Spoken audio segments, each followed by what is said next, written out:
Ang kapayapaan po ay minimithi ng bawat tao. In fact, peace is a universal and also a very personal desire. However, peace can remain elusive even to people who are already religiously active. In fact, sometimes it is their very religious activity that can take away their peace when they don't know which to prioritize. Ang patuloy pong paghahanap natin ng kapayapaan ay isang lifelong quest. But the Bible teaches us great ways to have peace. At yan po ang ating pag-aaralan ngayon, a great way to peace. Isang dakila, malaking daan tungo sa kapayapaan. Aming Diyos, salamat sapagkat kayo ay Diyos ng kapayapaan, ng katiwasayan. Nawa ay bigyan mo kami ngayon ng kapayapaan ng loob, ng puso, ng isip, at nang kami ay makapagtuon ng pansin sa inyo. At ganon din, Panginoon, nawa kayo'y kumilos, mangusap. Kausapin niyo po kaming lahat at matanggap namin ang kapayapaan na gusto niyo naman at handang ipagkaloob sa amin. Turuan niyo kami, Lord, how to position ourselves in relation to you and in relation to your blessing so that we may enjoy a life of peace and so that we can be agents of peace. Speak to us, Father. Use your servant only as your instrument, but be the speaker. Continue to cleanse us, O God. Make us worthy of your presence because of your kindness to us, not because of our achievements.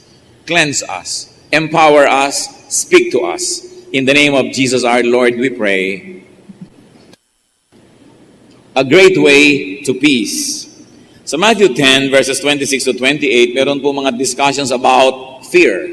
But the following verses 29 to 31, gives us insight how to have peace. Are not 2 sparrows sold for a penny? Yan po ang sabi ng Panginoong Jesus. Yet not one of them will fall to the ground apart from the will of your Father. And even the very hairs of your head are all numbered. So, don't be afraid. You are worth more than many sparrows. At ang maikling katuruan na yan ay pagpalain ng Panginoon at maging source of great blessing to all of us. Now, what are the enemies of peace? Sa maiksing katuruan po na yan ng Panginoon na napakadalas na natin narinig, paulit-ulit na nababasa, ano ang mari nating madagdag pa na pagpapalang makukuha dyan? There are 2 great enemies of peace, and one of that is something big, like big fears. Malaking mga takot o malaking takot kung nag-iisa man yon o malaking maraming takot. At ang conclusion po na ibinibigay ng Scripture, lalong-lalo ng mga katuruan ng Panginoong Jesus, is do not fear. Do not. Pag sinabing do not fear, it means that it is within your will to fear or not to fear, that you may choose to fear or not to fear. Deuteronomy 31:8, the Lord Himself goes before you and will be with you. He will never leave you nor forsake you. Do not be afraid. Do not be discouraged.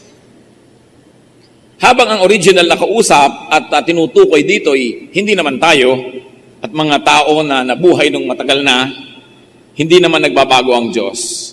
At ang ibinibigay niyang pagpapala noon ay maaari pa rin niyang ibigay ngayon. Ang mahalaga lang, ipwesto natin ang ating sarili kung paano nakapwesto yung mga taong pinagpala niya noon at makikita natin na hindi naman imposible na yung mga blessing na ibinigay sa kanila ay ibigay din sa atin. So one big enemy of peace is a big fear. Like what is your fear in your life?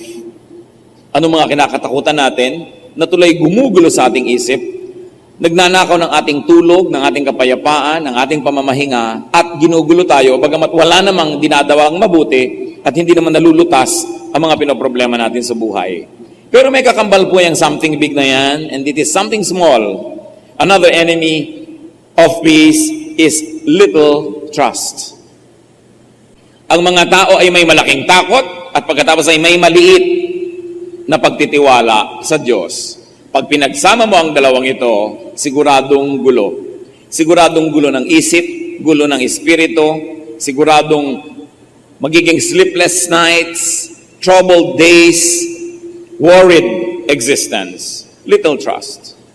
So the main message of Matthew 10, 29 to 31 is encouragement for people to have limitless trust in God. At yan po ang binibigay ng Panginoong Jesus sa solusyon sa ating mga takot. Hindi niya sinabing, ibibigay ko lahat yung kailangan mo, ayan, nakaipon na sa iyong harapan, palalakasin kita, payayamanin kita, bibigyan kita ng sa sandalan ng tutulong sa iyo. Ang sinabi niya, magtiwala ka. Tulad ng umaalingaw-ngaw sa Isaiah 41 verse 10, so, do not fear, for I am with you. Do not be dismayed, for I am your God. I will strengthen you and help you. I will uphold you with my righteous right hand. Sabi, ako naman ang kakampi mo, ako ang magtatanggol sa iyo, ako ang tutulong sa iyo, nandito ako lagi, anong dapat mong ipangamba? And Romans 10:11 echoes this, anyone who trusts in Him will never be put to shame.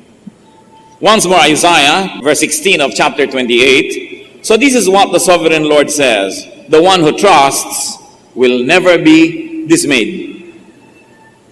Pero may condition po na naging napakalinaw sa James 1:6-8. But when he asks, he must believe and not doubt. Because he who doubts is like a wave of the sea, blown and tossed by the wind. That man should not think he will receive anything from the Lord. He is a double-minded man, unstable in all he does. So nandyan po nakalinyang napakarami mga verses na nagsasabing magtiwala. Kaya ka naguguluhan, kaya ka naliligalig ay dahil minamalaki mo ang iyong problema at minamaliit mo ang Diyos. Ganun lamang ang arithmetic ng lack of peace. Pinalaki ang problema, pinaliit ang Diyos, pinaliit ang pananalig, pinaliit ang mga pangako at ang magagawa ng Diyos. Sabi, hingi ka ng hingi ng kapayapaan, hindi ka naman naniniwalang tatanggapin mo nga yan, paano mo matatanggap? Because, really, it's in the mind. Pag sa iyong isip, desidido kang magkaroon ng kapayapaan at manalig, magkakaroon ka ng kapayapaan because many things happen in the mind. Let me substantiate that. Pag nagselos kayo, alam ba, meron kayong asawa, mahal sa buhay na malayo sa inyong piling, at nakaisip kayo na meron siyang kasama, meron siyang kalong-kalong, meron siyang kaulayaw, sa isip nyo pa lang yon, pero nagiinit na yung tenga ninyo at tumataas na ang inyong presyon at galit na kayo. Pero ang totoo, wala naman pala siyang ginagawa, pero dahil inisip nyo na, nangyari na doon, naging totoo na. Mas malalim at mas makapangyarihan na realidad yung nasa isip natin kesa yung nangyayari sa ating harapan. Kasi kung minsan may nangyayari na nga sa harapan natin, aktual, pero dahil hindi natin pinansin, hindi naman tayo naapektuhan. Kaya kung minsan, naglakad ka doon sa isang madilim na daan, hindi mo kasi alam na maraming ahas doon, hindi ka naman talaga natuklaw at hindi ka naman natakot. Pero yung nag-i-imagine, may ahas yata dito, baka may ahas dito, kahit wala, natakot na siya.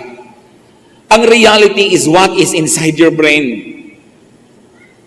So ano po ba ang nasa loob ng isip natin? Na ang Diyos ay makapangyarihan, maibigin at mapagtitiwalaan? O ang nasa loob ng isip natin ay yung mga pinoproblema natin sa buhay? Pag pinagsama nyo ang dalawang yon, sabi, paano kayo aasa na pagpapalain? Sa loob lang ng isip nyo, nalilito kayo, paano mangyayari na ang matatahimik ang inyong kalooban?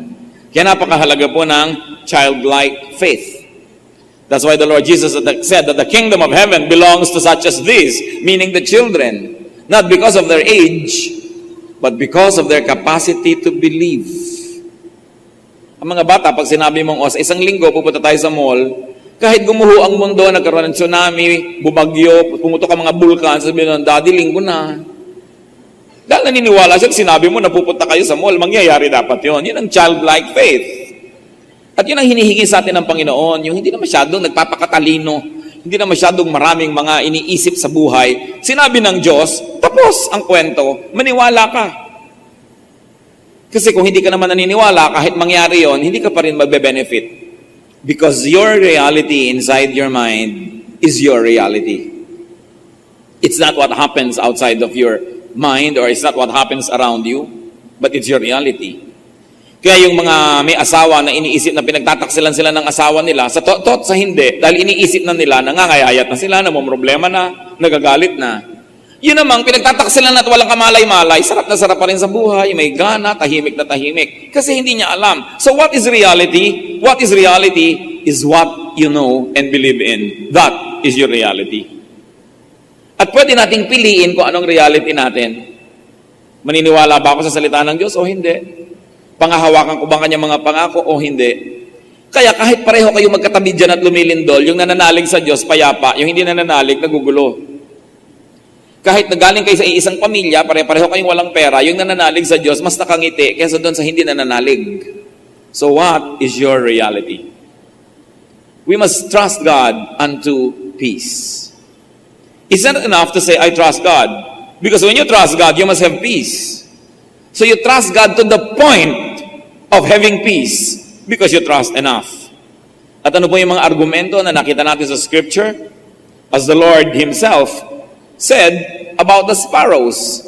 Sabi niya, wala namang lumilipad ng mga sparrow na hindi alam ng Diyos na lumaglag pala yun o hindi pinayagan ng Diyos na malaglag mula sa himpapawid. So God cares for the birds. Sa culture kasi ng Israel, yung mga birds hindi considered na masyadong very special animals yan. So, silang ibinigay na example na ito nga, walang kwenta, hindi nyo pinapahalagahan, pero pinapahalagahan ng Diyos. Kaya ang sabi sa Matthew 6:26, look at the birds of the air. They do not sow or reap or store away in barns, and yet your heavenly Father feeds them. Are you not much more valuable than they? Kung ang mga ibon na hindi nagtatanim, hindi nag-agriculture, hindi nag-harvest, ayan at buhay pa. Subukan nyo na may inaalagaan kayong ibon, na hindi kayo makaalis dahil kailangan nyong lagyan ng tubig, lagyan nyo ng seeds, kailangan nyong i-protect siya ng isang hawla, hindi lang para huwag siya makalabas, kundi para huwag siyang mapasok ng pusa, ng daga, ng mga malilikot na bata, at kung ano-ano. Subukan yung alagaan ng alagaan, namamatay pa rin. Pero hindi nyo ba naisip na yung mga ibon na lilipad-lipad lang dyan, hindi nyo naman inaalagaan, bakit buhay? Kasi may ibang nag-aalaga doon eh. Inaalagaan sila ng Diyos. At mas nagsusurvive pa nga sila kaysa mga inaalagaan natin. Tingnan yung mga hayop na itinitira sa zoo, nangangayayat, lalo sa mga zoo ng Pilipinas. Diba? Hindi mo malaman kung yung bantay ng zoo o yung leon ang kumakain ng mga karne sa kaliitan ng sweldo ng mga bantay. So, napapahamak pa sila dahil inaalagaan ng tao. Gaano karami sa atin mga kapatid ang napapahamak dahil sa tao tayo nagpapaalaga.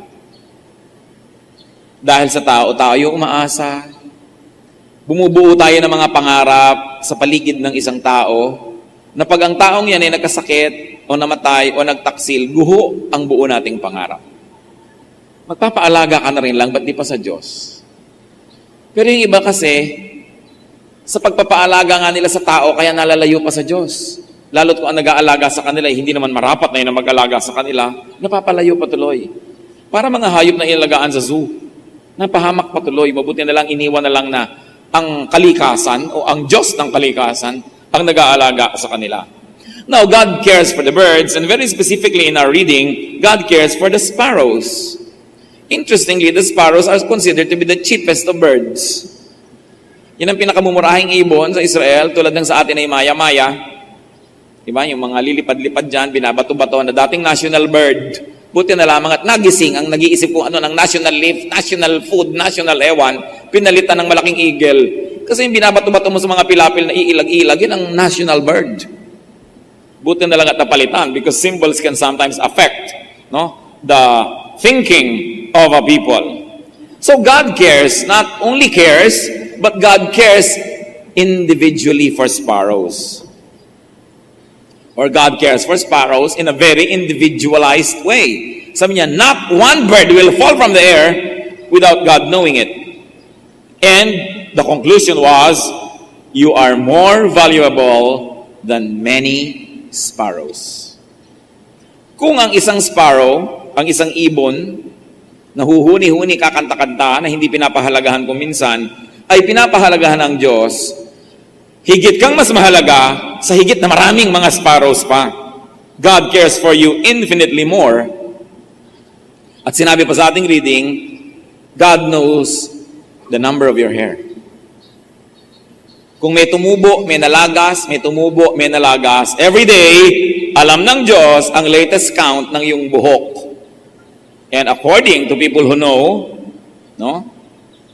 God counts, God numbers, God knows the condition of each strand of your hair. Ganun niya, kadetalyado na alam ang ating kalagayan. At sabi nila, ang average person, mahigit 100,000 strands ang buhok niya. Siyempre, meron diyang 20,000 na lang. No? Meron namang mahigit 100,000. Pero on the average, people have 100,000 strands of hair. At alam ng Diyos yon at any moment kung ilan ang latest count. Ano lang po yung conclusion na mula dito sa symbolic language na ito? That God knows your situation more than you do. Therefore, pwedeng ipagkatiwala sa Diyos ang ating buhay. Kaya tigil-tigilan yung mga panalangin na, Diyos ko, may sakit po ako sa Diyos. Alam ko yan. Diyos ko, ipo-hospital po ang nanay ko. Alam ko. Diyos ko, kailangan po namin ng pera. Matagal ko nang alam. Don't pray to inform God because God knows even the number of your hair. Kaya marami po tayong mga panalangin na walang katuturan. Yung pala, gusto mo lang i-inform yung katabi mo tungkol sa yung prayer. Mag-pray tayo, sister, at pag nakayuko na kayo, Diyos ko, alam niyo pong kailangan namin ng pera. Humipo po kayo ng mga kapatiran na tutulong sa amin. Yung pala, nagpaparinig ka lang doon sa katabi mo, dinaan mo pa sa prayer, kaya tuloy lalong walang nangyari. So don't form to inform God about your situation. If you like other people in your prayer group to know what you'll pray for, tell them about it before you pray. But don't use the prayer as a bulletin board because God knows your situation. And God is interested, God is involved in, and God is concerned with you. Kung sa ibon nga, interesado siya, sa tao pa ba? Kaya nung bumalik na naman siya sa isang simpleng bagay, na binabaliwala, Luke 12:28, if that is how God clothes the grass of the field, which is here today and tomorrow is thrown into the fire, how much more will He clothe you, O you of little faith? Ito pong pagtuturo na ito ay magkakambalang ginawa ng Panginoon na example, yung ibon na binabaliwala at yung damong binabaliwala. At yung daw damo, bagamat ngayon ay buhay at bukas ay lanta na, o kaya ay buhay ngayon at bukas ay sinigaan at ipinanggatong at ginamit sa ibang bagay, habang sa maiksing buhay niya ay dinadamitan ng Diyos ng magagandang kulay at bulaklak, ikaw pa kayang tao ang di niya damitan? Ikaw pa kaya ang hindi niya bigyan ng halaga? So pag pinagsama-sama po natin ito, ano ang dapat nating ma-develop is to trust God unto peace. It's not enough to say you trust God, but you ask yourself, does my trust bring about peace? Because if it doesn't, therefore, you don't trust God enough. And knowing that can already be the beginning of the solution of our situation because we can even ask God to increase our faith. Even the disciples asked Jesus to increase their faith. Ang mahalaga lang, nalalaman natin kulang yung faith ko, Lord. Hindi tayo nagmamagaling na akala mo, alam na natin lahat at napakalakasan ng ating pananalig. Pero pag sinabi natin, Lord, increase our faith. I like to trust you more. Hindi naman tayo pwede magkaila. Alam naman niya kung kulang ang pagtitiwala natin. Pero kailangan na hingin natin sa panalangin na dagdagan pa niya ang paniniwala natin sa Kanya. Psalm 62 verse 8, trust in Him at all times, O people. Pour out your hearts to Him, for God is our refuge. Siya lang naman ang pwede natin pagtaguan, pagsumbungan, puntahan, pagkublihan. Wala nang iba. May mga taong pansamantalang na pagkakatiwalaan, naaasahan, pero hindi lahat ng panahon at hindi sa lahat ng pagkakataon. Psalm 31:14, but I trust in you, O Lord. I say, you are my God. Napaka-loaded ng sentence na yan na you are my God. Kasi madalas sabihin natin, you are my God, pero totoo ba? Baka naman ang Diyos natin ay pera, ang Diyos natin ay tao, ang Diyos natin ay ating mga pangarap. Kasi pag sinabi mong, you are my God, ibig sabihin, sa'yo ko mananalig, sa'yo magmumula ang lahat ng katugunan sa aking mga pangangailangan.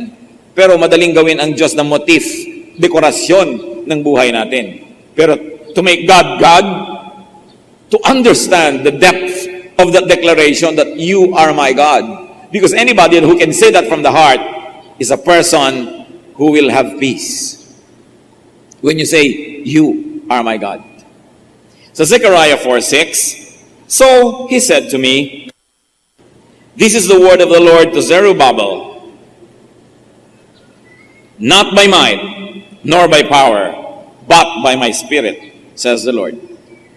Bakit po maraming taong insecure? Bakit maraming taong ninenervyos? Because they think it is might and power that will give them security. And because they don't have it, or they don't have enough of it, and worst of all, if their enemies have a lot of it, then they'll be nervous. But the verse says, no, it's not by might, it's not by power. So even if you had it, you know you never have enough. So you'll still be insecure. All the more, if you don't have it, the more you'll be insecure. But when you know that it's not really what counts, but the Spirit of God, then having it or not having enough of it will never make you insecure. Then you can say, well, God is my strength. It is the Spirit of God. Pag nananalig tayo, nalakas lang ng tao, kapangyarihan, strategy ang kailangan para magwagi lagi at maging secure, you will never be secure because there's always somebody else who is more powerful than you. And probably they are not even loving you, and maybe they're even your enemies. So you will be afraid. Proverbs 11:28, whoever trusts in his riches will fall, but the righteous will thrive like a green leaf. Here is another lie. Ano po kanina yung lie? That strength and power is what we need. The Bible says no. It's the Spirit of God that you need. Another lie is that it is riches that will make you secure. It is riches that will give you peace. Diyos ko, kung meron lang po akong 1 million, tahimik na ang buhay ko. Kung meron lang po akong 5 million o 20 million, payapang-payapa na ako. Tanungin nyo yung mga meron yan kung payapa nga. So pag meron ka niyan, hindi ka pa rin payapa. Pag wala ka, lalo ka namang hindi payapa. So paano ka magkakaroon ng kapayapaan? Yung sinasabi ng Biblia, dahil hindi dyan at hindi sa pagtitiwala niyan ka magkakaroon ng kapayapaan. Kundi sa pagiging makadiyos, sa pagiging matuwid. In being righteous, you will stand. It's not through this. Psalm 118 verse 8, it is better to take refuge in the Lord than to trust in man. So what lie is being corrected here? That you are secure if there are people around you who will help you. So, ay secure ako dahil marami kong anak.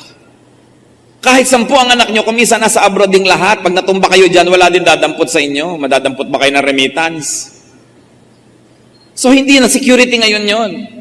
Sabi nyo, mag-aasawa ako para secure, hindi ako mag-isa pagtanda. Maraming iniwan ng asawa. Kung hindi man iniwan dahil sumama sa iba, namatay bigla yung asawa nyo, nag-iisa pa rin kayo. So sabi, pag ilalagay mo lang yung kaligayahan mo at yung sense of security mo, dahil may tao dyan, hindi ka magkakaroon ng kapayapaan. Dahil una, kung ang husay-husay niyang tao na yan, gusto yung sungkitin ng iba. So wala ka nang gagawin kundi bantayan yan para huwag maagaw ng iba. O kaya, may tao nga dyan pero hindi naman maasahan, pabigat pa, di lalong gumulong buhay mo. O kaya may tao nga dyan, mahal na mahal ka, talagang ipagtatanggol ka, pero yun, biglang namatay. Wala rin. Kasi sabi niya, kung aasa ka lang sa tao, hindi ka talaga magkakapis. Hindi natin sinasabing baliwala yung kapangyarihan, yung kayamanan, yung tao. Up to a point, they can be very, very helpful. But if you would think that they are the answer to your longings, to your insecurity, and to your fears, we are wrong. Proverbs 28:26, he who trusts in himself is a fool, but he who walks in wisdom is kept safe. So sasabihin ng iba, hindi na lang ako gitiwala sa iba, sa sarili ko na lang. Ako na lang lahat. Pero sabi, isang malaking kabaliwan yan, dahil hindi ka naman laging malusog, hindi ka laging magaling, hindi ka laging tama, paano ka aasa sa iyong sarili? And these are the major sources of doubts. Walang tao sa paligid ko, doubtful tuloy kung magiging secure ako. Pero kung marami, doubtful din. Can I maintain them? Can I keep them? Wala akong pera, dapat ako magkaroon para ako ma-secure. Nung marami kang yung pera, everybody likes to ask for it and everybody likes to take it, lalo ka na insecure. Tingnan nyo yung mga maraming nababalitang nananalo sa mga loto, mga biglang yumaman, lalong gumulo. Sa bagay, kung magulo buhay mo't mahirap ka at magulot mayaman, doon ako sa mayaman. No? Pareho rin lang gulo yan. Pero, yung iba nagiging mitsa pa ng buhay nila tuloy. Kasi maraming tao, alam nyo, sanay maging mahirap dahil ipinanganak at lumaking mahirap. May practice, pero hindi sanay maging mayaman. Kaya pag biglang nagkapera, lalong nagkakagulo-gulo ang buhay. Alam nyo yung pagkakaroon ng maraming pera, pinagpa-practicean din dapat yan. Pag hindi ka sanay, naku, baka ma-allergic ka rin. Mahirap, pero allergy na, di bale na. No? Kaya lang, hindi ko mo nagkapera ka, okay na yon. Kasi ang pera is a very powerful energy.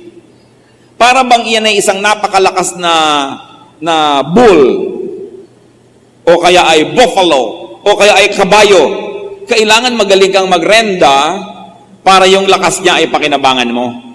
Mapapunta mo ang kabayo umahon, lumusong, kumaliwa, kumanan, huminto. Pero kung ang lakas-lakas ng kabayo at sasakay ka, tapos hindi mo control, ihahampas ka niyan, ihahagis ka niyan, at matatapakan ka pa. At ganoon ang nangyayari sa mga taong hindi naman sanay maging matagumpay, sikat o mayaman, ay biglang tumagumpay o sumikat o yumaman, lalong nagkakawasak-wasak. So, mai-insecure ang mga tao. What is the major cause of fear? Trusting in wrong protectors, trusting in wrong saviors. Bakit yung iba sasabihin, naku, pagka nakabili na ako ng mga insurance sa mga anak ko, kaya pa ng buhay ko? Hindi na totoo yan. Kita nyo ngayon mga naghahabol ng mga educational plan, binawasan ang kinakain karne linggo-linggo para lang makapaghulog niyan, tapos ngayon, ayan, naghahabol sa tambol mayor. Hindi lagi, naku, nag-ipon ka, okay ka, pero dahil hindi mo naman alam pareho ang mangyayari, mas mabuti na rin mag-ipon. Pero hindi ko mo inipon ka, secure ka na. Hindi ko mo. Ang ginagawa mo ay yung iniisip ng marami na maganda, ay tama na nga. Sabi sa Ecclesiastes 9:11, ni Solomon na pinakamarunong na tao sa balat ng lupa. Alam niya, sabi niya, may naobserbahan din ako eh. I have seen something else under the sun.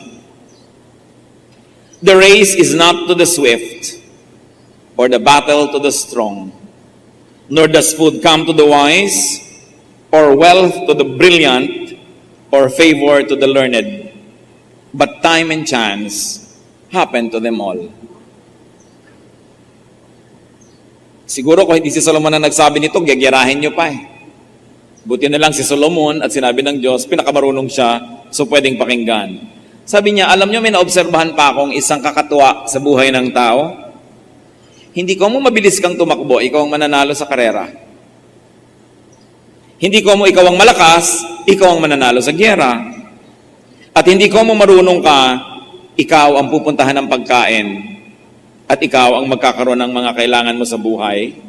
At hindi ko mo napakahusay mo, ikaw ang yayaman. Marami dyan na walang kahusay-husay, yan ang mayayaman. Sabi dyan, marami dyan mga mangmang, sila ang maraming pagkain. At meron dyan na hindi marunong tumakbo, ano't nangyari, siya pang nanalo sa karera. At may mga mahihina, nung magdigmaan, sila pa ang nanalo. Sabi niya, time and chance happen to them all. Anong paliwanag ni Solomon? Walang paliwanag dyan. Yan ang sinabi niya. Sasabihin mo, bakit po sabi ng nanay ko noon, mag-aral kang mabuti para gumanda ang buhay mo? Lagi po akong honor. Pero yung classmate ko noon, na laging bulok tutorian, mayaman ngayon. At kinukuha akong empleyado. Pangako pa naman ng nanay mo, mag-aral kang mabuti para mataas ang grade mo, para gumanda ang buhay mo. Although dahil hindi mo naman alam kung saan ka mapupunta, mabuti nang increasean mo na yung posibilidad na mapaayos ang buhay mo, mag-aral ka na at sundin mo, pero hindi pa rin guarantee kahit lagi kang valedictorian. Karamihan nga pag may mga reunion, nagkita-kitaan dati magkaka-eskwela, yung mga bulok tutorial ng mayayaman. At yung mga honor-honor ay yung clerk sa City Hall. Although hindi naman masama maging clerk, no? Pero hindi natupad ang mga inaasam. Sabi ni Solomon, walang paliwanag dyan. Talagang nangyayari sa buhay. So, hindi ko mo ginagawa mo rin ang lahat ng tama, pwede ka na masecure. Although, you increase the possibility that you might become secure. But even then, may X factor. Hindi naman churches na lahat nagde-design, dumami sila, bring 1, bring 10, kung ano-ano mga ginagawang programa para dumami yung membro, dumadami nga eh. Di ba? Hindi naman lahat ng nagtatanim, umaani ng kasing dami ng inaasahan nila. Hindi lahat ng nagsisikap ay may nararating. Pero ang sabi ni Solomon, time and chance happen to all. Ibig sabihin, kung gusto kang pagpalain ng Diyos, walang makakapigil. At kung ayaw ka naman pagpalain, walang makakapilit. So gusto mong makatiyak-tiyak sa buhay, sa Diyos ka magpalapad ng papel. Sa Diyos ka lumapit. Diyos ang bigyan mo ng kasiyahan dahil walang makakapigil sa Kanya kung ibig Kanyang pagpalain. Pero yun ba ang ginagawa natin? Madalas, sinasakripisyo natin ang relasyon natin sa Diyos sa paghahabol ng pera, sa paghahabol ng kapangyarihan, sa paghahabol ng tao, sa paghahabol ng ating mga sariling minimiti sa buhay. Put your heart, put your life, put your spirit in God's hands dahil hindi Kanya pababayaan. Meron po ako isang paboritong illustration. Nabasa ko lang kung saan at nalimutan ko na kung saan yun. Pag daw mayroong isang ibon na dumapo sa iyong bintana, na wasak-wasak ang pakpak, dadamputin mo ba't dudurog-durugin mo, dumapo ka dito, halika nga, ibon ka, gaganyan-ganyan mo, tatadyak-tadyakan mo yung ibon? Sabi, hindi naman. Di po ba? Gaano karami sa inyo, lumapo ang ibon, aalagaan nyo ng konti para gumaling, patingin nga ng kamay ninyo. Patingin, nasa na mga kamay nyo? Ang dami. Kasi yun ang normal. Kung tayong tao na makasalanan, tayong tao na marami na rin sinaktan at maring sinadya pa, mag-aalaga ng isang ibong nagpapakupkop. Ang tanong, hindi kaya tayo alagaan ng Diyos kung magpakupkop tayo sa Kanya? So bakit tayo mag-aalinlangan? Pag sinabi niyang huwag mong gawin, di sundin. Pag sinabing tanggalin mo itong ganito sa iyong buhay ng mabayos, kasundin. Kasi walang mapapahamak sa pagsunod sa Diyos. Hindi naman gagawin ng Diyos na, sumunod ka sa akin, lagot ka. Ipapahamak kita. Imposible. So gusto po nating mawala ang mga pangamba natin sa buhay, magkaroon tayo ng peace, just obey God. At huwag kayong mag-worry about the outcome. Huwag niyo sabihin, Diyos ko, sumusunod na ako sa iyong 3 araw. O, nasa na ang blessing? Huwag niyo siyang apurahin, huwag niyong madaliin. Hayaan niyo lang siya. Let God be God.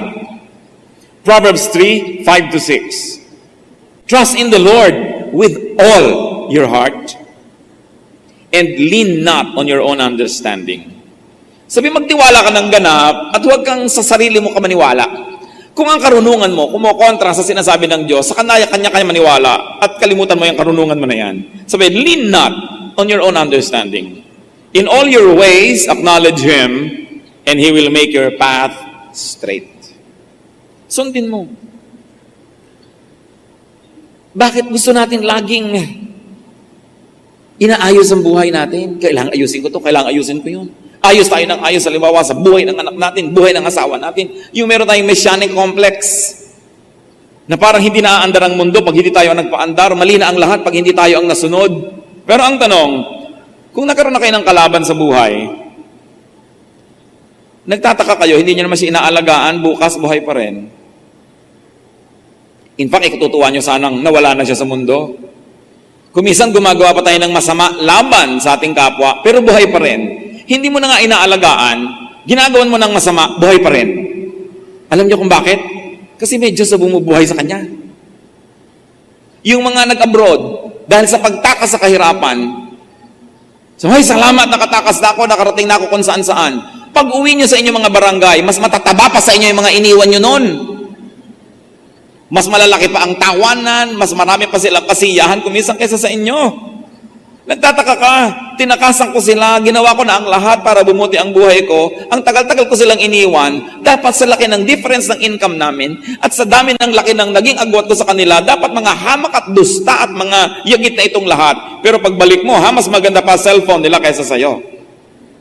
Bakit? May Diyos ding nag-alaga dun eh. Kahit saan ka sumuot, nandun ang Diyos. Yung sobrang inilalagay sa kamay nila, ang ikabubuti nila, sometimes to the point of not trusting God anymore and being obsessed with things, these are the people that sometimes even miss the mark and they miss the blessing. Kung yung ibon pinapakain, kung yung halaman dinadamitan, kung yung taong hindi nagsisikap, buhay pa rin, ikaw pa kaya na nagpapaka-Diyos? Ikaw pa kaya na magsisikap na magtitiwala at susunod sa Kanya? That is where peace is. Sa pagtitiwala at sa pagsunod. Isipin ninyo, ang buong Russia ay umaandar kahit wala kayo ron. Hindi naman kayo gobernador ng Hawaii, pero umaandar yung state na yon. Bakit? Because that's how God designed life to be. Life goes on. At sabi nga ng Jurassic Park, life finds a way. Kaya kahit isang buto, may inalagaan ka tumubo, pero isa ihagis mo lang kung saan, tumutubo rin eh. Kasi merong Diyos. Umiinog ang planeta kahit hindi mo ito itulak. Lumalakad ang panahon kahit hindi mo paandarin. Sisikat ang araw kahit hindi mo piliting itaas. Ang buhay ay aandar.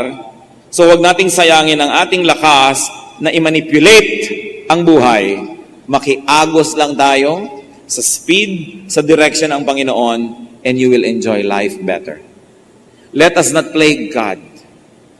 Huwag nating piliting baguhin ang ating kapwa. Ang Diyos nga eh. Hindi siya nagmamagic na baguhin ang tao. Tapos tayo gusto mong baguhin ang asawa mo, baguhin ang anak mo, baguhin ang lahat. Kaya tuloy miserable ka. Tingnan mo ang sarili mo, kung ano pwede mong baguhin because you have authority over yourself, but not over other people. Each one was given by God a distinct spirit that reports to God and to God alone. Kaya maraming taong miserable, pinoproblema ang hindi problema, pinapakialaman ang hindi dapat pakialaman, and in our strive to become perfect, we only become miserable. Sobrang nililinisan ng bahay. You know, a house must be clean enough to be healthy, but dirty enough to be happy. Kung sobrang linis naman yan para ng ospital, nakakatiyak ka kung walang masaya dyan. Kaya higpit-higpit mo siguro. No? Hindi na makapagkalat ang tao, hindi na magamit ang magagandang plato, hindi na malukot ang magagandang punda. Dapat medyo lukot-lukot, ibig sabihin may humiga, may nag-enjoy. Mga batang hapon na ang lilinis pa, siguro ang sungit ng nanay nito. Hindi siguro ito pinagpiko, hindi pinagulong sa lupa, hindi nakahipon ng kung ano-ano. Ang linis-linis nga niya, pero naging bata ba siya? So also children must be clean enough to be healthy, but dirty enough to be happy. Relax and enjoy the journey. You don't have to be perfect, and besides, you cannot be. Pag may okasyon, naghanda na kayo, kahit kayo yung host, enjoy the party. Kasi kadalasan yung host hindi yan nag-enjoy because he wants to either please or to impress. Most of the time, they like to impress. That's why they cannot relax. Pag nagawa na po natin yung pinakakaya natin gawin, yun na, enjoyin nyo na. May maipintas sila, hayaan nyo. Dahil kahit naman magpakamatay kayo ng kaaayos, may ipipintas pa rin ang tao. Many of our cares are needless. Many of our worries are needless. Kaya ang kasabihan, why worry when you can pray? Ang anak nyo, alauna na, wala pa ng bahay, hindi nyo alam kung nasan, kahit kayo dyan magtitiwarek, hindi nyo pa rin siya matutulungan. So, matapos yung nagawa ang dapat yung gawin, itulog nyo yan, dahil wala rin naman kayong magagawa. Sabi nyo, madaling sabihin yan. O sige, madali, pero, di ba, wala rin namang nagagawa yung nag-aalala. So, may Diyos. Kung kaya nating dalhin sa Diyos sa panalangin, ibigay natin sa Kanya, at pagkabigay natin sa Kanya, hayaan natin siya ang gumawa, sapagkat siya ang Diyos. God is in control. Not one hair from your head will fall without His knowledge.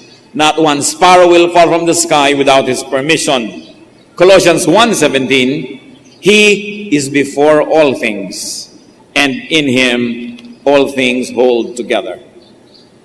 Peace is not in riches, not in strength, not in power, not even in health, not in control of the situation, but peace is in trusting God, that He cares and that He will do the right thing. Trusting God completely, unconditionally, after you have done what is humanly possible, after you have exerted your best effort, let God take over. Kaya sinabi, to children belong the kingdom of God because they know how to trust. So let God be God, because the greater the trust, the greater the peace. Heavenly Father, we thank you that we can have peace because you are reliable. Salamat po, Panginoon, dahil na